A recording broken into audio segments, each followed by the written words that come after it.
The story of the giants in the Bible is far more than a single Philistine champion named Goliath. It is a sprawling, mysterious, and terrifying narrative thread that begins in the primordial world and weaves its way into the foundational myths of Israel's identity, hinting at a forgotten age of heroes and monsters. The true enigma starts not in the Valley of Elah, but in the cryptic verses of Genesis 6. Before the Great Flood, it states that the sons of God saw the daughters of men and took them as wives. From these unions were born the Nephilim, a name that translates to the fallen ones, or is often understood as giants. The text matter-of-factly describes them as the mighty men who were of old, the men of renown. This is not presented as a metaphor, but as a historical event, a corrupting of the earthly line by heavenly beings that precipitated God's decision to cleanse the world with a flood. The most fascinating part? The story doesn't end with the deluge.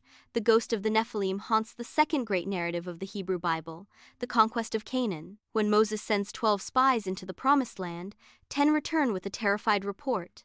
The land, while flowing with milk and honey, is also occupied by giants. They specifically name the Anakim, a race of formidable people descended from the Nephilim. The spies declare, "We seem to ourselves like grasshoppers, and so we seem to them." This direct link creates a continuous, terrifying lineage from the pre-flood world to the land God has promised his people. This is why the conquest is framed as a holy war of utter destruction. It was not merely a fight for territory, but a cleansing of the land from the lingering, corrupted seed of the Nephilim. The Israelites' most famous giant slayer, David, was therefore not just defending his people's honor against Goliath, who was likely a descendant of the Anakim. He was participating in this cosmic cleanup operation, striking a blow against an ancient supernatural enemy. These scattered verses form a shadow history. The giants were more than just tall men. They were living relics of a fallen, pre-flood world, symbols of a cosmic rebellion that had tangible consequences on Earth.